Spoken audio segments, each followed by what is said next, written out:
This video is sponsored by Renderhub. Stick around to see all of the cool improvements that are now available on Renderhub and how you can take advantage of this beautiful platform. So, Adobe has just unveiled a set of beautiful project and prospective tools coming to Adobe products, and these were announced within the Adobe Max 2024, which has just come to an end.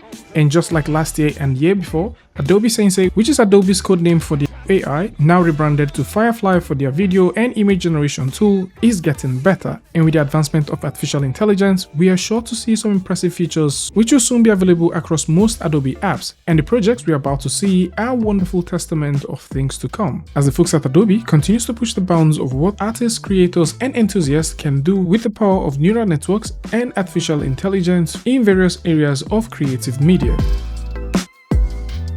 Now let's start off with something I believe a lot of you guys will be super interested in, and this has to do with the project Scenic. Now Project Scenic simply empowers users as it analyzes prompts and generates 3D objects in relation to the prompts that will help 3D artists create generated images based off 3D models and elements that they can use to build 3D worlds. So instead of creating these models yourself, you can simply just make a simple prompt and these will generate assets which you can now easily move around with a 3D gizmo and position this how you want to start creating the world that you're trying to make. The whole idea of this tool is to facilitate hobbyists and also enthusiasts that would like to start making stuff based off 3D and generate images, especially one that they can use for posters.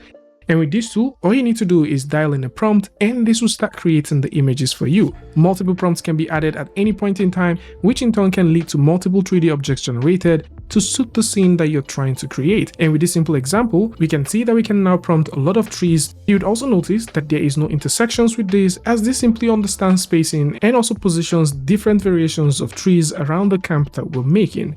And in several instances, when you're trying to make these posters, or maybe you're trying to get the perfect shot that you like to render, understanding where to place your camera might also be an issue. And this is also something that Project Scenic actually helps artists create. With a simple prompt, you can now adjust the 3D camera and the generative tool will align the camera how you want. If you would like to make further changes to this, you can. And if there's a particular model you want to stand out, you can choose to color this separately, and with various specifications, you can now create very unique models that would also be reflected in the final generated images.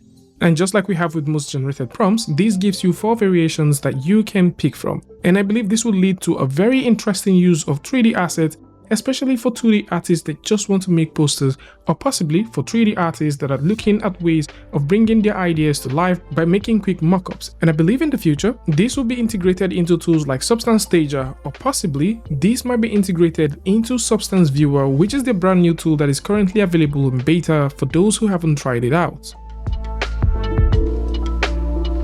Project TurnTable is a beautiful tool that is newly implemented in Illustrator, and this is definitely going to change how 2D animators make art moving forward.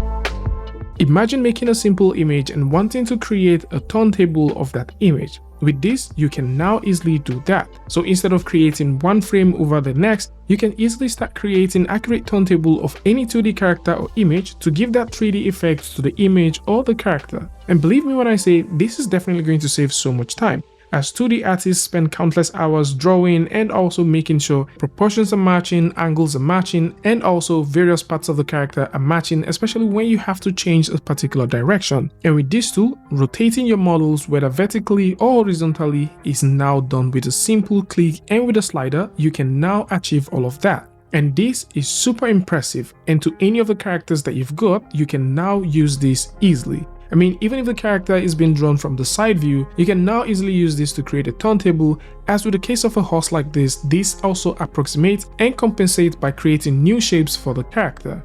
And for what it's worth, I believe that this might become one of the most requested features for 2D animators working with Illustrator, and you can use this for a variety of other things. So once you make a 2D image and make a turntable of that, you can copy this as instances across all of your design, and if you make an edit, because all of these are super editable, you can leverage off that and replicate that edit across all of the instances as well. And by far, this is one of the cool tools that I believe that 2D artists working in game development, 2D artists working in animation, and possibly poster creators will definitely love to get their hands on. Another interesting tool that I believe poster designers and illustrators would like to get their hands on is Project RemixAlot, and this is a sketch to layout tool that simply converts your hand-drawn sketches to ready-made posters. And this looks like a tool that will be coming to Illustrator soon, as all you need to do is to do a simple sketch and Illustrator will create a ready-made image for you, which is easily editable and makes the whole process of creating and altering the image that you would like to create in terms of making posters super easy. And with Project RemixAlot, you can literally remix your designs as many times as possible, as creating from simple sketches to ready-made posters are not the only thing that you can do. You can also change the sizes or make variations of sizes that you like to work with. So from automatically adjusting this for social media posting or readjusting the font, images and design across different variations of styles and scaling that is possible, Project RemixAlot actually handles all that. Another impressive feature that this also offers includes referencing various design patterns and design language to create your own design and posters. So from font to how this actually looks overall, this can reference these things and make your posters based off the reference you've just hooked up. And just like we mentioned earlier, this understands the design type that you're trying to make and can simply adjust depending on the design style that you're going for. So for this poster, we can say we would like to make a ticket for it, and this would automatically fit into it exactly how we want it to.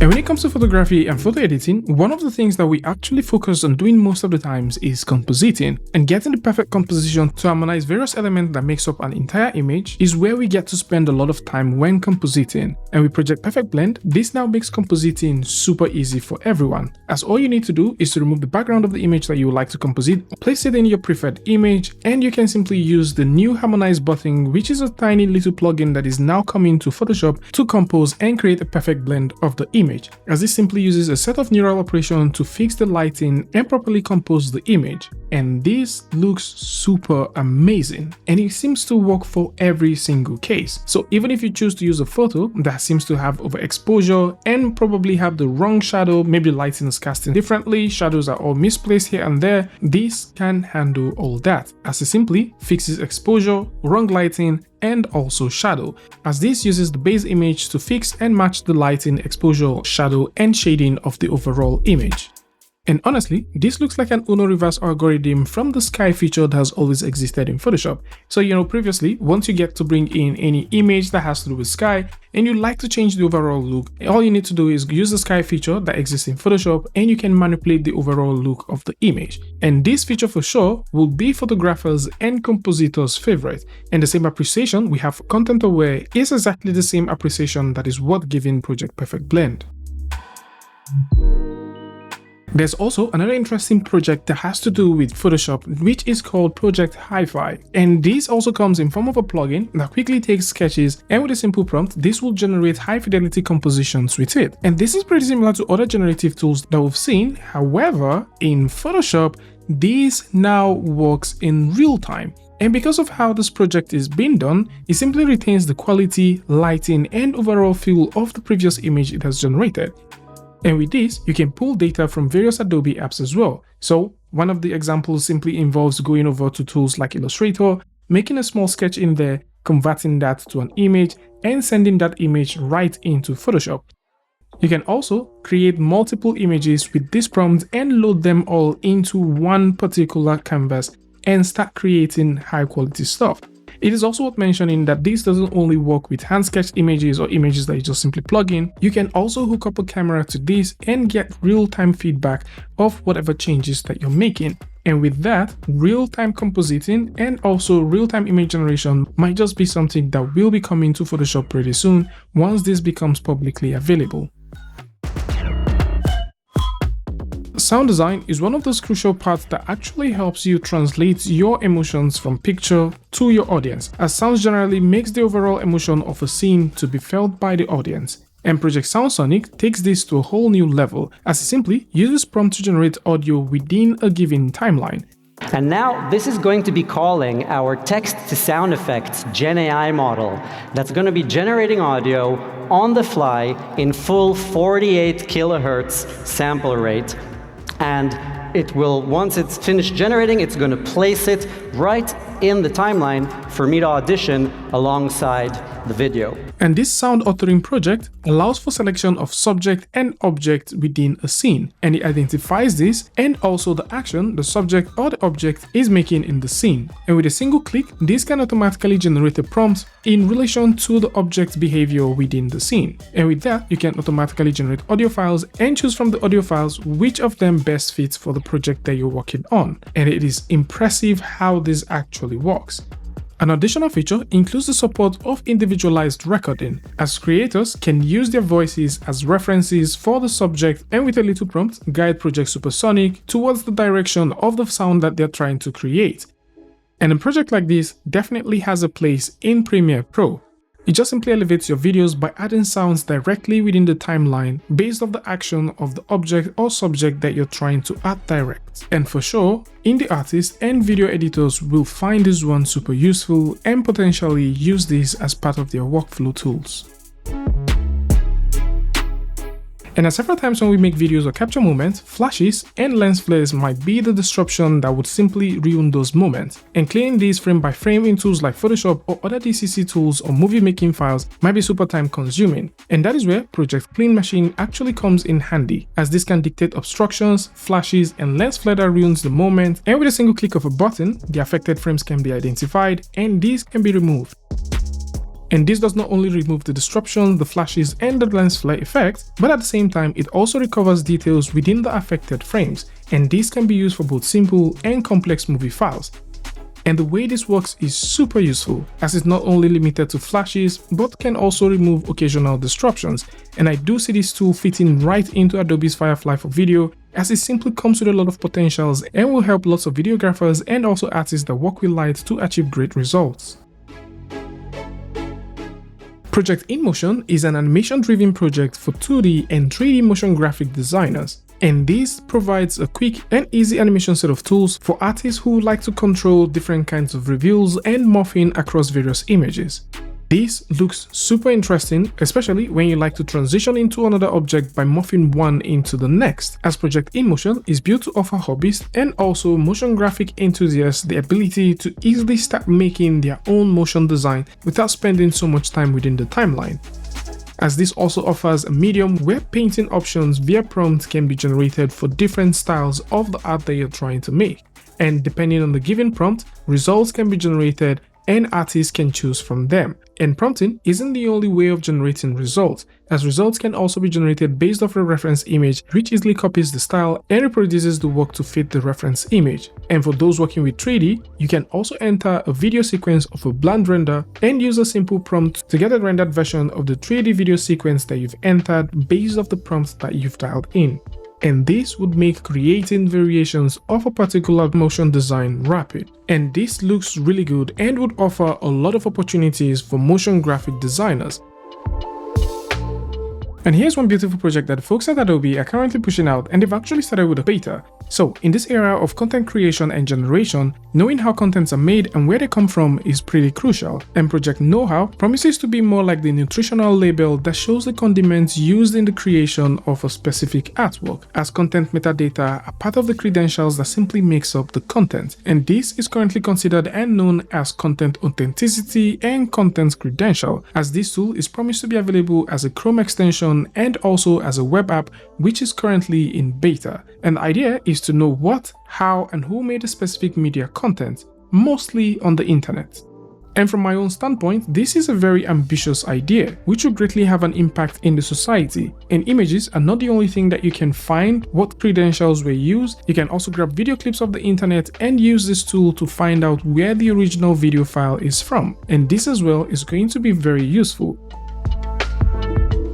One pretty cool feature that is also part of this is using this to identify things like deepfake and video clips that have been altered. And despite the fact that it shows you the original version of the clip, it also shows you the specific areas and specific objects that have been altered as well. And one other cool thing that they're currently looking at implementing, which is pretty much in its very early stage, is the use of physical camera to identify objects in real time and also know if this content has been licensed, who they are licensed to, and also the content credentials that makes up this particular content. And I think this is going to be super useful, especially in this era of artificial intelligence.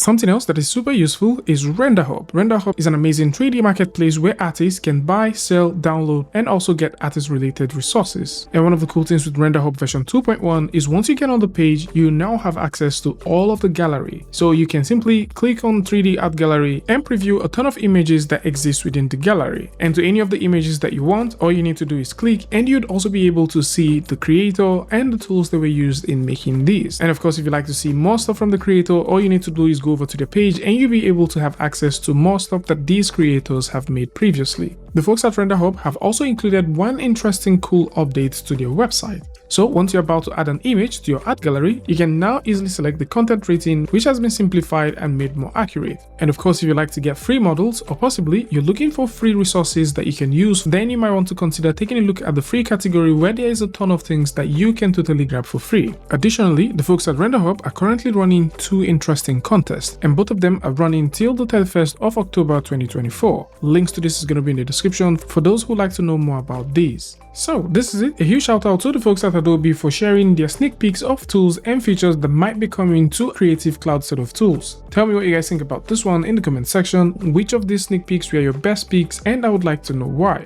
And of course, if you like this video or you learned something from this, you can go ahead and give it a like, and don't forget to share with a friend. And until I see you guys in the next one, peace.